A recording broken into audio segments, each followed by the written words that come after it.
টাকা নিবি না? আইস, টাকা দিমুনে। তোর আজকের মতো ছেড়া দিলাম। আগের টাকা যতক্ষণ পর্যন্ত না দিবি আমার সামনে আইস। হুট।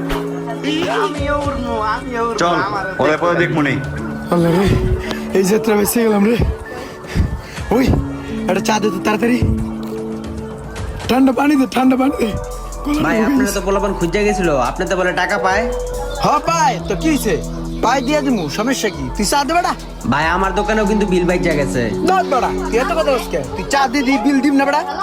ফাজিলের মতন কথাবার্তা। আর চালাইবা না।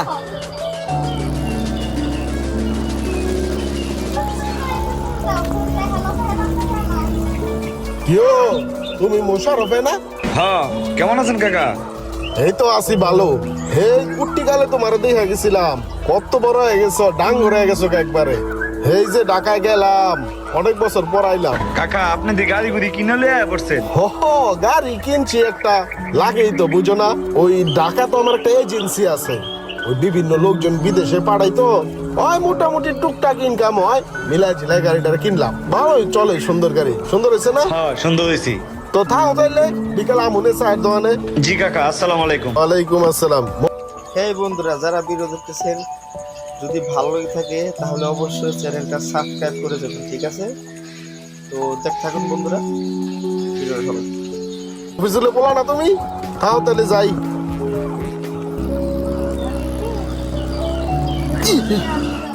কেউ বাসুমি আসিন শুনি আমারে? হ্যাঁ চিনছি, আপনি আমার স্বাস্থ্য কাকা। কাকাই কি একবারে ঢাকার তো নাই বলছেন নি? হ্যাঁ আয় বললাম, বৃষ্টি পড়তাছে, উঠো, বাইতে যায় কথাবার্তা হ্যাঁ কই। তাহলে উঠতেছি।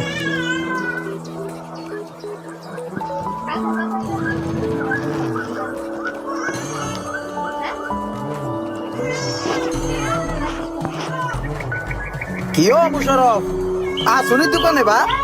কিরে ভাই, ওরে আমি দৌড়ায় খুঁজে পাই না, ওই আমার এখন নাম ধরে ডাকে, ওই নিজে আমাদের খুঁজতে আইছি, ঘটনা কি? তোরা আসুস নি বালা? এই দেশের আবহাওয়াটাই ঠিক আছে। এই বাইরের দেশে যাইয়া 140 তলায় এই বুরুজ খলিফার উপরে আমি কেমনে থাকবো? কাকার এত করে না করে যে আমার লেগে এত কিছু করার দরকার নেই। হাই কি করছে, এই বুরুজ খলিফার 140 তলার ফ্ল্যাটটা পুরো আমার লেগে বুকিং দিয়ে তুইছে। এখন কেমন থেকে এই এমার্জেন্সি, এখন আমার যাইতে হবে দুবাই। কাকার একটা কি কাম করছে জানিস নি? কাকাই পুরো পাগলা পাগলি হয়ে গেছে গা। আমার লিগে তো করছে এলাকার কথা চিন্তা করিয়া এত কিলো বিশাল হয়েছে। কইছে তোর যত ক্লোজ ভাই বেড়াদার ভালো সম্পর্ক